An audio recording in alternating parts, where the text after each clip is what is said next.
বল্লভ দাস শ্রী গৌর চরণে বল্লভ দাস শ্রী গৌর চরণে বল্লভ দাস শ্রী গৌর চরণে আমি যুগ ভরি মহিমা প্রকাশ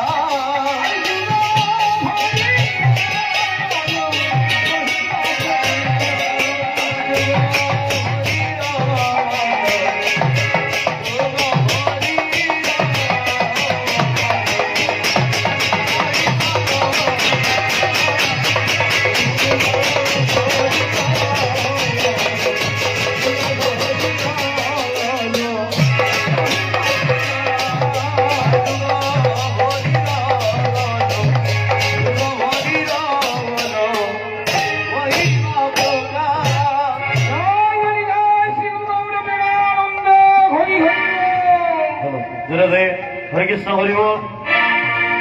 তো বাবা আমরা গৌর আরতি শেষ করলাম। এরপরে মঞ্চে উপস্থিত রাধাকৃষ্ণ রয়েছেন, তাই যুগল আরতি পরিবেশন করব। তবে একটি কথা, আজকে আমরা এখানে আসতে পেরে খুবই সৌভাগ্যবান। তবে একটি আমাদের অসুবিধা হচ্ছে, যেটা হলো ভক্তবৃন্দরা কেউ হরিধ্বনি দিচ্ছেন না। মানে কেমন ভাবে দেখুন, আজকে বৃন্দাবন ধাম তৈরি হয়েছে। কেন বৃন্দাবন বলবো? যেখানে হয় হরিনাম সংকীর্তন, ওইখানে জানিও ভাই গোলক বৃন্দাবন। তাই আপনারা সবাই মিলে বসে আছেন কিংবা দাঁড়িয়ে আছেন, আমরা হরিবল বলছি, আপনারা কেউ হরিবল বলছেন না।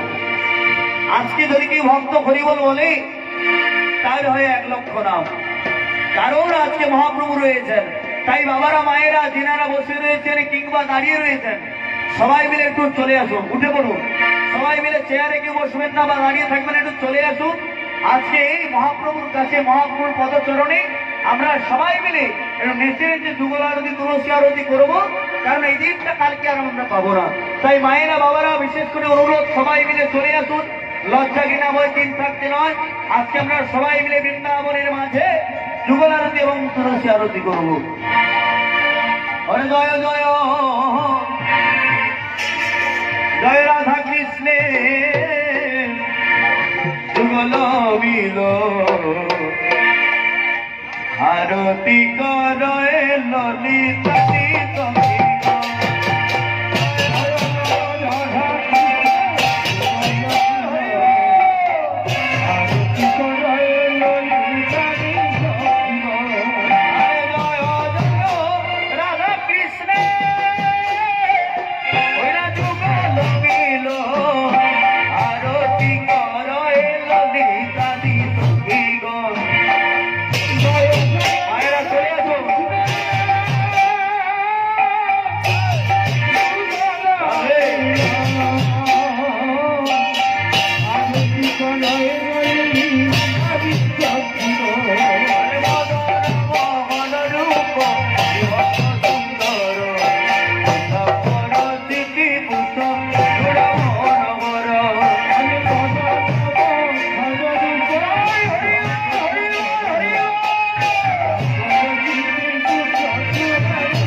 আরতির কার্যক্রম শেষ করলাম। এরপরে